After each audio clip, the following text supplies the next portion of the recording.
안녕하십니까. 정비조합과 총회 진행자 국토계획경제연구원 유영학입니다. 사람이 모이는 곳은 도시가 형성이 되고 또 도시가 만들어지게 되면 그 도시는 성장을 거치게 되고 또 성장을 한 뒤에는 쇠퇴기를 맞이하게 되죠. 그러면 이 도시의 쇠퇴기에 접하게 되게 되면 그 도시는 그 시대에 맞추어서 새롭게 정비를 하게 됩니다. 그것을 우리는 도시 재생 사업이라고 얘기를 하고 있죠. 따라서 도시가 만들어진 지역은 시간이 지남으로써 사람들의 역동적인 활동으로 도시에 대한 재개발, 재건축 사업을 진행하게 되죠. 본 영상물은 현재 도시미주거환경정비법에 따라서 사업을 진행하고 있는 각 조합들을 위해서 또 처음 시작되는 조합들의 경우에는 시행착오를 좀 줄이고 사업이 신속하게 진행되기를 바라는 마음으로 영상물을 준비하게 됐습니다. 따라서 본 영상물을 보시고 사업을 진행하는 데 방해할 목적으로 반대를 위한 목적으로 이런 영상물을 보시거나 또는 조합에 어려움을 주지 않기를 바라고 또 그런 분들의 전화 또 상담 사양하겠습니다. 본 영상물의 순서는 이렇습니다. 1장에서는 총회와 관련된 가장 일반적인 이론, 다시 말해서 규범과 총회를 준비하는 과정에서 필요한 것들, 이런 것에 대해서 준비를 하고 2장에서는 사업의 첫 단추라고 할 수 있는 추진위원회 제도에 대해서 설명을 드리고자 합니다. 근데 이미 조합 단계로 진행된 곳에서는 이 추진위원회가 별로 필요 없게 느껴질 테지만 그래도 한번 살펴보시면 조합을 운영하는 데도 많은 도움이 될 걸로 보입니다. 그러나 새로 시작되는 구역에서는 이 추진위원회 단계 살펴보시면 사업 진행에 많은 도움이 될 걸로 생각이 됩니다. 왜냐하면 추진위원회에서 처음 진행했었던 것이 전국적으로 사업이 완료될 때까지 그 영향을 모두 주더라는 거죠. 추진위원회 첫 자식이고 첫 단추입니다. 첫 자식에 대해서 큰 애정이 있는 것처럼 옷은 첫 단추를 잘 끼워야 옷을 잘 입게 되는 것처럼 그만큼 중요합니다. 3장에서는 총회 진행에 관련된 경영인에 대해서 다시 말해서 선거를 할 때 어떤 절차에 따라서 진행을 하여야 하는지에 대한 것을 좀 소상히 다뤘죠. 그런데 이 선거제도가 아주 어려워졌습니다. 그래서 꼼꼼히 살펴보셔야 될 걸로 보이죠. 자, 이렇게 경영인을 선출하는 것까지 3장에서 정리를 하고 나면 이제 조합으로 옮겨가죠. 창립총회 후 조합으로 옮겨가게 되면 조합에서 발생되고 있는 각종의 총회와 안건 그리고 맨 뒷장에서는 조합의 경영에 대해서 소상히 살펴보도록 하죠. 조합의 경영 관련해서는 인적인 관리로서의 경영과 물적인 관리로서의 경영 이런 부분에 대해서 이야기를 나눠보고자 합니다. 자, 그러면 여행을 시작하겠습니다. 첫 번째 장, 총회의 개념에 대한 이야기를 나누기로 했죠. 자, 그러면 지금부터 이야기를 시작하도록 하겠습니다. 첫 번째 1장에서 정비조합과 총회 부분에서 저희는 총회의 개념에 대한 얘기를 나누기로 했죠. 근데 제 1절에서는 총회의 의입니다. 근데 총회의 의 부분에서는 법적인 것, 규범적인 것 이런 주로 이야기를 나누게 되죠. 가장 재미없는 부분입니다. 하지만 이 내용은 잘 알고 계셔야 기본적인 틀을 잘 잡을 수 있죠. 지루하시지만 잘 보시죠. 먼저 우리는 도시미주거환경정비법에 따라 현재 정비조합을 운영을 하고 있습니다. 그런데 모든 법이 제정된 목적이 있죠. 그러면 도시미주거환경정비법의 목적은 무엇일까요? 그것은 이렇죠. 정비 기반 시설이 열악하고 주택시설, 다시 말해서 주거환경이 불량한 지역에 정비 계획을 수립을 하여서 정비 기반 시설을 확충하고 주택을 개량하는 사업 이렇게 해서 주거환경을 쾌적히 하고 그리고 또 도시생활을 활성화하도록 하는 것 이것이 정비사업 도시미주거환경정비법의 법의 목적이죠. 자, 그런데 도시미주거환경정비법에 따라서 진행하는 법의 목적이 말씀드린 것 같은 목적이라고 얘기를 했는데 이것을 우리는 법의 정의라고 얘기를 하죠. 그런데 이 정의를 실현하는 방법에 대해서도 고민을 한번 해봐야 되죠. 그런데 이 정의를 실현하는 방법은 구체적 타당성에 맞추어서 사업을 진행하는 방법도 있을 것이고 법적인 안정성을 유지하면서 사업을 진행하는 것도 있을 겁니다. 이것은 그 조합들의 특성에 맞추어서 개발을 진행하는 것이고, 이 법적 안정성이라는 것은 어떨 때는 이렇게 적용이 되고 또 저럴 때는 다르게 적용이 되게 되면 서로가 굉장히 혼란이 오겠죠. 그래서 안정적인 사업을 진행할 수 있도록 법과 절차에 따라서 진행을 해야 된다는 뜻이기도 합니다. 그런데 우리는 도시민주공업환경정비법의 목적 중 정의 부분에 대해서는 이의를 제기하는 사람이 없습니다.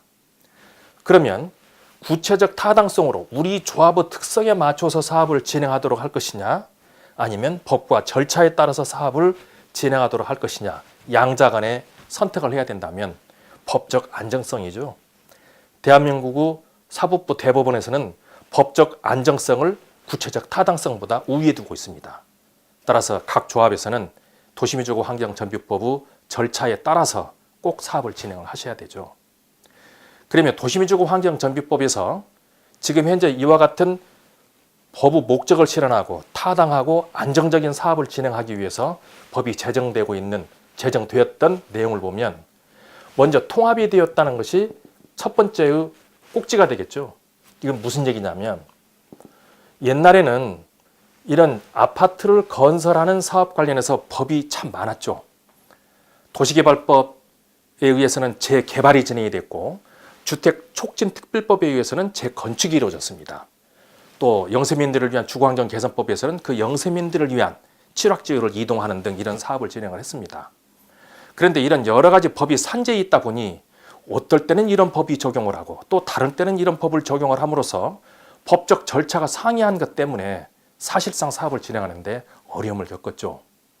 이러한 부주의한 점을 해결한 것이 도시민주공업환경정비법이고, 이제는 대한민국에서 아파트를 건설하는 사업은 원칙적으로 도시민주공업환경정비법에 따라 사업을 진행하셔야 합니다. 두 번째 도시민주공업환경정비법에서의 그 큰 특성이고 목적이라고 보면 선계획에 의하여서 사업을 진행하도록 되어 있죠. 옛날에 이런 아파트 사업을 진행하고자 할 때는 좀 문제가 좀 있었죠. 어떤 문제냐면 건축사 사무소에서 심부름하시는 분들 또는 법무사 사무실에 서류 수발하고 심부름하고 다녔던 분들이 우리 동네에 와서 우리 아파트 건설합시다 이렇게 바람을 넣습니다. 그러면 주민들이 생각할 때는 그 사람 말이 다 옳은 것 같아요. 그래서 사업을 진행하고자 출발을 했는데 그렇게 해서 집을 지어놓고 보니 그 지역에는 집만 짓는 것이 아니고 도로도 필요하고 공원도 필요하고 공공시설도 필요합니다. 그런데 이러한 공공재에 대한 책임을 아무도 짓지 않더라는 겁니다. 결국 아파트가 건설된 지역은 도시 기능이 더 엉망이 됐던 거죠. 그래서 이러한 점들을 수정하기 위해서 이제는 모든 곳에서 사업을 진행할 때는 계획을 수립하고 계획이 된 곳에서만 사업을 진행합니다. 따라서 지금 우리 조합원님들이 살고 계신 지역이 정비계획이 수립이 되었다는 것은 기회입니다. 따라서 이 기회를 잘 활용하셔서 지역사회가 발전이 되고 또 여러분 모두도 재산정책이 될 수 있는 기회를 꼭 잘 진행하시기 바랍니다. 세 번째 도시민주공업환경정비법에서의 목적이라면 민주적 정당성을 확보하여서 사업을 진행해야 되죠. 도시민주공업환경정비법에서 이 부분에 대해서는 상당히 또 힘을 주어서 많은 변화를 주고 있습니다. 무슨 얘기냐면 옛날에 주택촉진특별법 시대로 이런 아파트 단지 구성을 할 때는 이사님들끼리 모여서 주민들의 의견과 이런 통합 과정을 거치지 않은 상태에서 집행이 됐죠.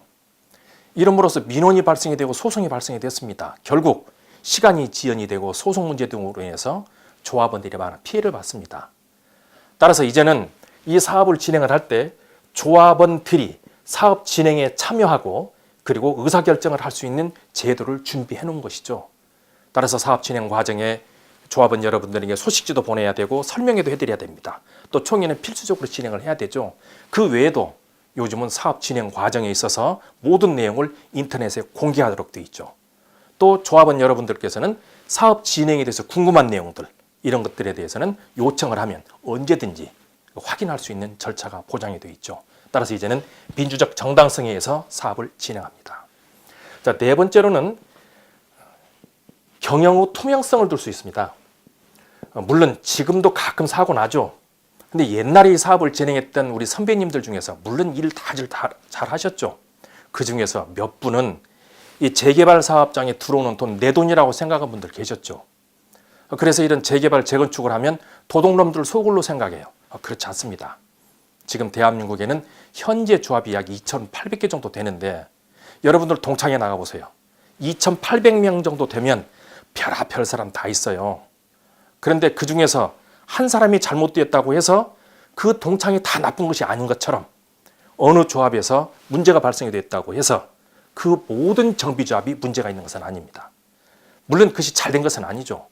그래서 이런 문제를 더 섬세하게 다루어서 법이 제정이 되었는데 이 구체적인 내용을 보면 사업을 진행하는 과정에서 사용했던 모든 자금의 내용은 결산 보고를 해야 되고 감사 보고를 받습니다.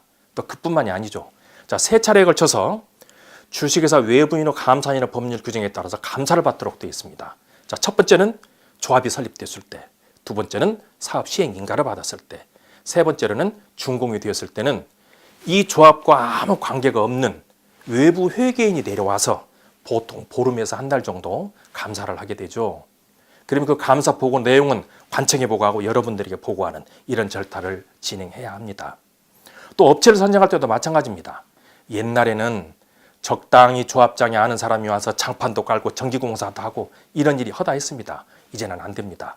정비사업의 경우에는 정비사업의 업체 선정 기준에 맞추어서 총회의 결의를 통해서 선정을 하도록 법이 규정하고 있죠. 자, 이런 것들이 바로 투명한 사업 진행을 위한 법적인 준비였습니다. 다섯 번째로는 분배의 적정성입니다. 사실 도시미주거 환경정비법에서 가장 잘된 부분이 있다면 바로 분배의 적정성이죠. 지금 현재 조합이 약 2,800개 정도 되는 조합들 중에서 이미 4분의 1 정도는 입주를 했죠. 지금 사업 진행하시고 있는 분들은 지금 뒤떨어가고 있는 처지입니다. 근데 옛날에 사업을 진행했었던 것과 비교를 해보면 원주민들의 입주율이 보통 2배 이상 증가하고 있죠. 어느 곳을 보면 거의 80% 이상이 재입주를 합니다. 따라서 이런 분배의 적정성이 실현이 됐다는 겁니다. 이런 것들이 도시미주거 환경정비법에서의 목적으로 정하고 있는 것들이죠. 그런데 2018년 2월 9일 도시미주거 환경정비법이 큰 변화를 겪었습니다. 그 중에서 이 목적사항 중에서 우리는 정비 기반 시설이 열악하고 주택이 불량한 지역에 정비 계획을 수립을 해서 정비 기반 시설을 확충하고 주거 환경을 쾌적케 하는 것 외에 하나 더 더해졌죠. 도시 기능을 활성화하기 위한 목적을 하나 더 정했습니다. 그러면 앞으로 올해부터는 도시 중심 부분의 개발이 활성화될 것이다. 예고하고 있는 부분입니다. 이제는 국가와 국가의 경쟁 시대는 지났습니다. 이제 경쟁은 도시와 도시의 경쟁 시대로 바뀌었죠. 우리 대한민국 한번 살펴보시죠. 지금 대한민국의 수도 서울이 면적이나 인구로 볼 때는 메가시티에 해당이 됩니다. 그런데 외람되게도 지금 대한민국의 수도 서울은 메가시티 반열에 오르지 못하고 있죠. 그 이유는 뭐라고 생각하세요? 도시 기능이 엉망이기 때문이죠. 따라서 이번에 도시민주거 환경정비법이 개정이 된 것은 도시 중심부를 활성화하고 도시 기능을 활성화하기 위한 목적으로 만든 것만큼 대한민국이 이제 메가시티의 반열에 들어갈 수 있기를 바라겠습니다. 지금 도시미주거 환경정비법에 대한 목적과 그 도시미주거 환경정비법에서 지금 정하고 있는 원칙 부분 이런 것에 대해서 오늘 설명드렸습니다. 자, 다음 시간에는 그러면 이 개발에 관련된 것이 어느 날 갑자기 만든 것이 아니고 역사를 가지고 있죠. 이 역사를 좀 살펴보는 것도 의미 있을 것 같습니다. 다음 시간에 뵙겠습니다. 고맙습니다.